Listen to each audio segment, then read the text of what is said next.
जो भी charge particle इस रीजन में एंटर करेगा, क्योंकि इस रीजन में इलेक्ट्रिक फील्ड भी मौजूद है और इस रीजन में मैग्नेटिक फील्ड भी मौजूद है। मैग्नेटिक फील्ड की वजह से भी चार्जेस के ऊपर फोर्स लगती है, लॉरेंट्ज फोर्स। तो आज का जो हमारा टॉपिक है वो है वेलोसिटी सेलेक्टर।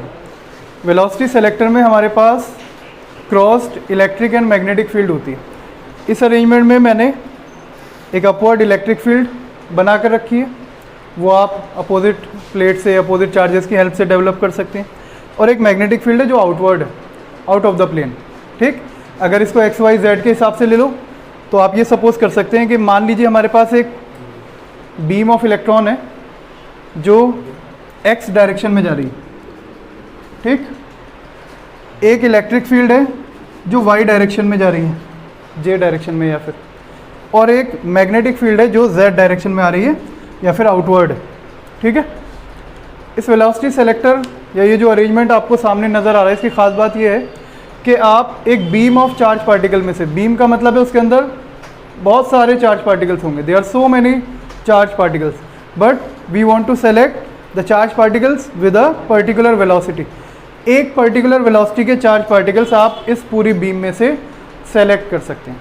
ठीक, कैसे, उसको ड्राइव करके देखते हैं। ठीक है, जो भी चार्ज पार्टिकल इस रीजन में एंटर करेगा, क्योंकि इस रीजन में इलेक्ट्रिक फील्ड भी मौजूद है और इस रीजन में मैग्नेटिक फील्ड भी मौजूद है। तो आपने पढ़ा था कि इलेक्ट्रिक फील्ड की प्रेजेंस में और मैग्नेटिक फील्ड की प्रेजेंस में चार्जेस फोर्स फील करते हैं। चलिए तो निकालते हैं। वो फोर्स जो ये चार्ज पार्टिकल फील करेंगे इलेक्ट्रिक फील्ड की वजह से, एफ ई कितनी होगी? मान लीजिए एक चार्ज एंटर कर रहा है जिसकी वैल्यू क्यू के बराबर है। ठीक है, तो क्यू चार्ज पर इलेक्ट्रिक फील्ड की वजह से जो फोर्स लगती है वो कितनी होती है? क्यू ई के बराबर। सब जानते हैं, फर्स्ट चैप्टर में पढ़ा हुआ, क्यू ई के बराबर लगेगी। इलेक्ट्रिक फील्ड किधर है हमारी? अपवर्ड। तो अगर अपवर्ड को मैं वाई डायरेक्शन बोलूँ तो ये जे कैप हो जाएगा। क्लियर है इतनी बात? क्यू ई जे कैप, जे कैप इसकी डायरेक्शन रिप्रेजेंट कर रहा है, क्यू ई इसका मैग्नीट्यूड रिप्रेजेंट कर रहा है, और हमने इसको एफ ई से डिनोट किया है। कोई दिक्कत इसमें? नो दिक्कत। कोई परेशानी? नो परेशानी। अब मैग्नेटिक फोर्स और देख लेते हैं। मैग्नेटिक फील्ड की वजह से भी चार्जेस के ऊपर फोर्स लगती है, लॉरेंट्ज फोर्स। अगर चार्ज मूविंग है तो हमारे पास तो मूविंग चार्जेस है, इनकी वेलोसिटी भी है v।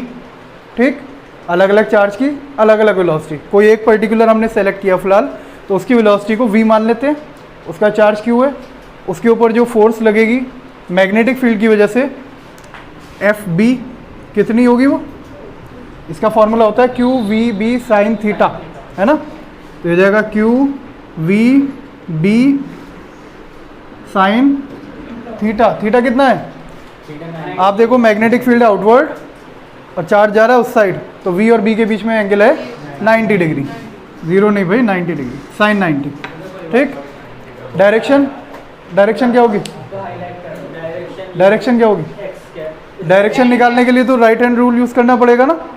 क्या था right hand rule? v cross b की डायरेक्शन चाहिए, तो v की तरफ फिंगर्स रखो आप, तो वेलोसिटी तो उधर है x की तरफ, और कर्ल किधर करना है इसको? मैग्नेटिक फील्ड की तरफ। तो मैग्नेटिक फील्ड किधर है? बाहर, तो हाथ घुमाना पड़ेगा ऐसे। हो गया? ठीक, थंब किधर गया? डाउनवर्ड। तो इसका मतलब मैग्नेटिक फील्ड की वजह से जो ये चार्जेस फोर्स फील करेंगे वो होगी डाउनवर्ड। तो डाउनवर्ड को माइनस जे कैप लिख सकते हैं। कोई दिक्कत तो नहीं इसमें? अपवर्ड फोर्स को आपने प्लस जे कैप लिखा, तो डाउनवर्ड को माइनस जे कैप लिख देंगे। ठीक, अब हमें निकालनी है नेट फोर्स। क्या हुआ?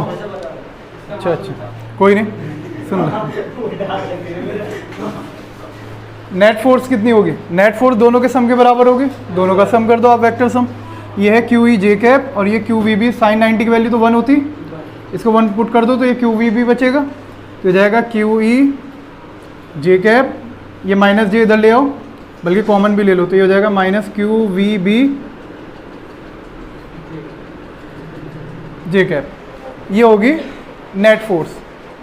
कोई दिक्कत इसमें? नहीं। हम ये चाह रहे हैं, या हम वो सेलेक्ट करना चाह रहे हैं पार्टिकल जिनकी वेलोसिटी एक मतलब एक पर्टिकुलर वेलोसिटी से, ये कह लीजिए अनडेविएटेड, उनकी डायरेक्शन में कोई चेंज नहीं आ रहा। अनडेविएटेड सीधे सीधे पास हो रहे हैं। तो अनडेविएटेड वो पार्टिकल पास होंगे सिर्फ जिनके ऊपर नेट फोर्स 0 होगी, ना अपवर्ड फोर्स है ना डाउनवर्ड। एक फोर्स लग रही है अपवर्ड, आपने देखा इलेक्ट्रिक फील्ड की वजह से, एक फोर्स लग रही है डाउनवर्ड मैग्नेटिक फील्ड की वजह से। अगर दोनों एक दूसरे को कैंसिल आउट कर दें तो कितना बढ़िया होगा, दोनों ख़त्म, नेट फोर्स 0, और नेट फोर्स 0 हो गई तो पार्टिकल चलेगा सीधा सीधा। कैसा चलेगा? सीधा सीधा, कोई डायरेक्शन में चेंज नहीं होगा। तो मैं भी ये करने वाला हूँ, अगर एफ नेट को मैं 0 रख दूँ तो पार्टिकल अनडेविएटेड चला जाएगा, वही मैं चाह भी रहा हूँ और आप भी वही चाह रहे हो, है ना। तो इसको उठाकर 0 रख देते हैं नेट फोर्स को। अगर नेट फोर्स 0 रख दें तो ये Q E minus Q V भी ये 0 होगा।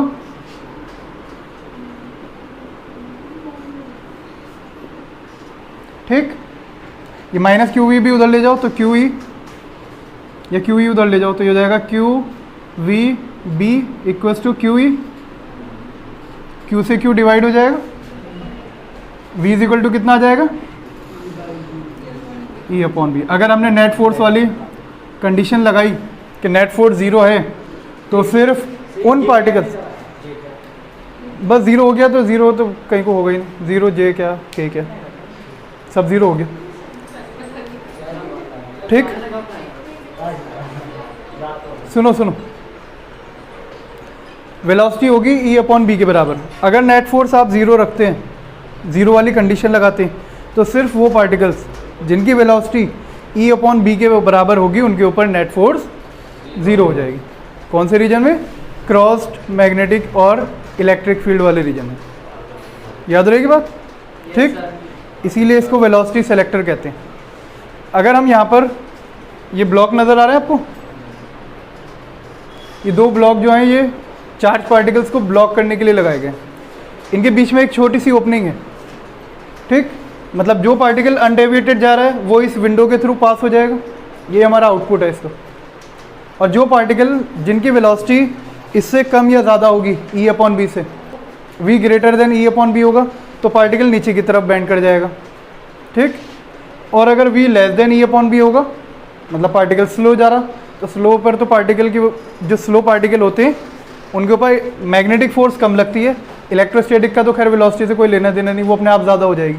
अगर स्लो पार्टिकल है, वेलोसिटी ई अपॉन बी से कम है, तो फिर पार्टिकल इलेक्ट्रिक फील्ड की डायरेक्शन में, या फिर ये कह लो अपवर्ड बेंड हो जाएगा। ठीक, लेकिन जिनकी वेलोसिटी ई अपॉन बी के इक्वल होगी वो पार्टिकल सीधे सीधे पास हो जाएंगे, उन्हीं को हम यहाँ पर आउटपुट में सेलेक्ट कर लेंगे। याद रहेगी बात? इसीलिए इसको वेलोसिटी सेलेक्टर बोलते हैं।